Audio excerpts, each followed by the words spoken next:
Tócanos empezar con Roma. O novo tema, o tema 10, a civilización romana, empeza aquí con esta visión do que sería un campamento romano.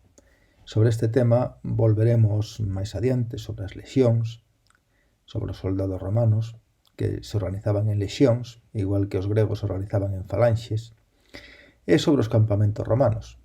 Non sei se sabedes, supoño que sí, que Lucus Augusti, a cidade onde vivimos, foi, no seu día, un campamento romano e despois empezou a transformarse nunha cidade. Xa cando perdeu a súa función militar pasou a ser unha cidade importante do noroeste da Península Ibérica, de Hispania, que lle chamaban os romanos. Vale, imos a empezar, como digo, imos deixar isto un pouco e imos empezar falando de Roma.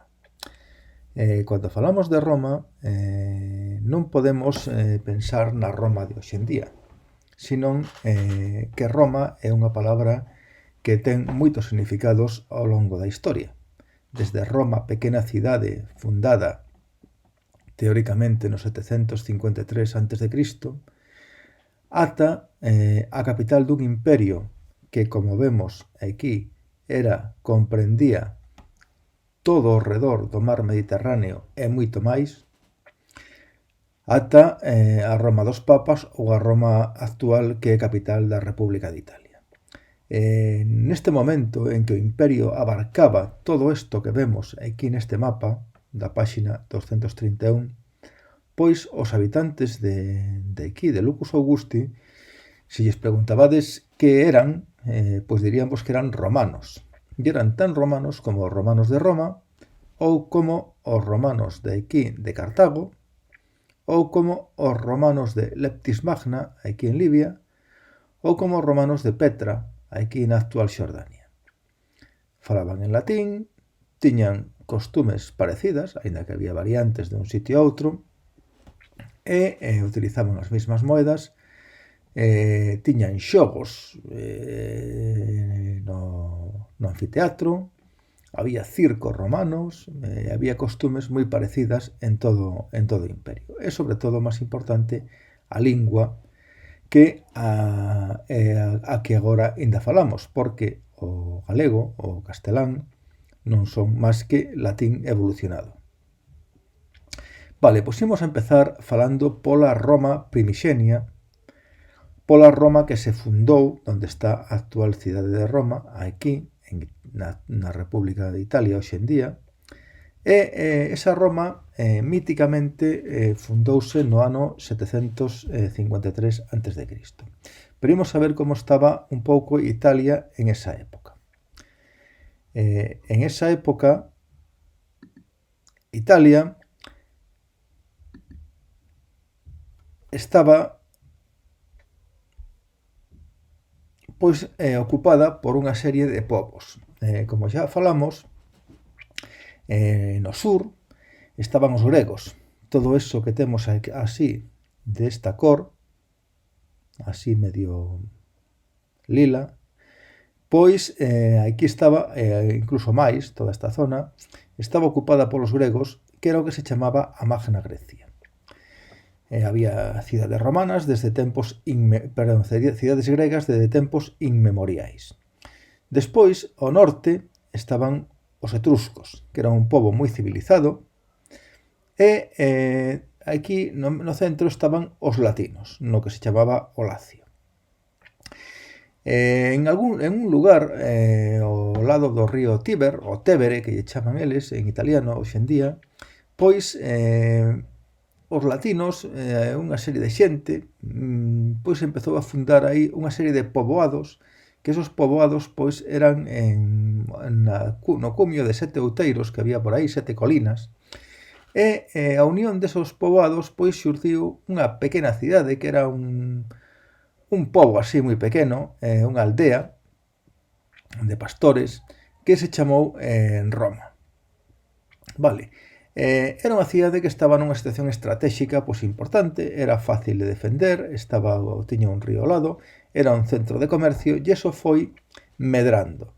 pasou de ser unha pequena cidade pois a ir aumentando e a volverse rica, e non solamente eso, sino que empezar a dominar territorios ao redor, hasta chegar a o que vimos anteriormente, a dominar todo o que está ao redor do mar Mediterráneo, que, como era un mar rodeado todo el polo Imperio Romano, os romanos decían que era o noso mar, que eso en latín chamábase Mare Nostrum. Por eso o Mediterráneo lle chaman o Mare Nostrum. Vale. Pois desta pequena, como decíamos, desta pequena cidade a formar ese gran imperio. Entonces, ¿cómo conseguiron en parte conquistar ese gran imperio? Pois en parte foi debido a unha organización militar que eran as lexións romanas, que era o que víamos na páxina anterior, ao principio do libro, que era unha potente organización militar tamén de orde pechado, como a Falanxe Macedonia, pero que se organizaba de outra maneira. Tedes un vídeo aí de como eran un pouco as lexións romanas e os lexionarios. E isto sabédelo tamén un pouco de velos Volvar de Lucus, que hai moi boas recreacións históricas desta época. Aínda que estamos falando dunha época que vai desde o 756 53 a.C., hasta o 476 despois de Cristo. Estamos falando de aí de un montón de séculos durante os cuales as cousas cambiaron muitísimo. Pero, basicamente, todo eso é o que chamamos a historia de Roma. A historia de Roma dividímola en 3 etapas. Igual que Grecia tiñamos a arcaica clásica helenística, pois aquí imos a falar da monarquía, da república e do imperio. Aquí sí que hai que saber estos anos que van aquí, porque son importantes. O 753 a.C. é a fundación de Roma, e desde 753 hasta o 509 a.C. dura o que se chama a monarquía, en que Roma está gobernada por reis. Despois, desde o 509 a.C. hasta o 27 a.C., dura o que se chama a república, donde hai un tipo de goberno formado por o Senado e unha serie de magistraturas que estudiaremos con detalle. E despois, desde o 27 a.C. hasta o 476 despois de Cristo, é o Imperio. E realmente non acaba aquí a historia de Roma. Aquí acaba o Imperio Romano de Occidente, porque o Imperio Romano de Oriente aínda continuou, e agora chámaselle Imperio Bizantino, pero antes chamábaselle Imperio Romano de Oriente, continuou hasta 1453, hasta a caída de Constantinopla. O sea que a historia de Roma aínda é moito máis longa, aínda hai 1000 anos máis de historia de Roma. Vale, aquí tedes un pouco as colinas, os sete outeiros sobre os que se fundou en Roma: o Palatino, o Esquilino, o Viminal, o Quirinal, o Capitolio, o Aventino e o Celio. E o Palatino, que non sei se o dixen, que era onde estaban o poder, digamos, a zona dos palacios imperiais na época do Imperio.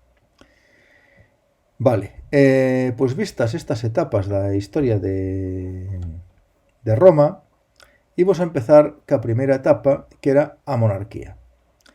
A monarquía, como decíamos, foi a primeira etapa da historia de Roma, desde o 753 hasta o 509. Aí Roma estaba gobernada por un rei, que en principio elexíano as familias máis importantes de Roma. Esas familias importantes chamábanse os patricios, e que eran os verdadeiros cidadáns de Roma. E despois había outra serie de xente que chamaban os plebeos, en castelán os plebellos, que eran, digamos así, o pobo xa.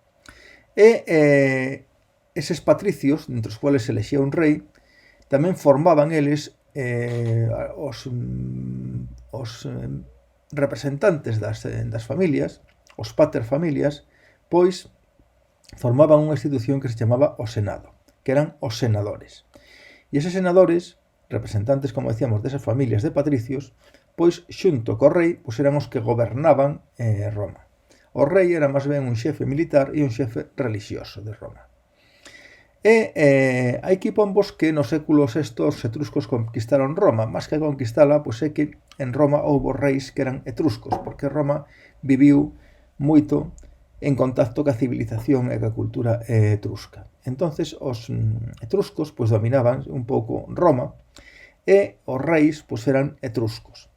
O último rei, Tarquinio Soberbio, foi destronado e botado, expulsado no ano 509 a.C. E a partir dese momento, pois os romanos xa non quixeron máis reis, acabou a monarquía e empezou a república.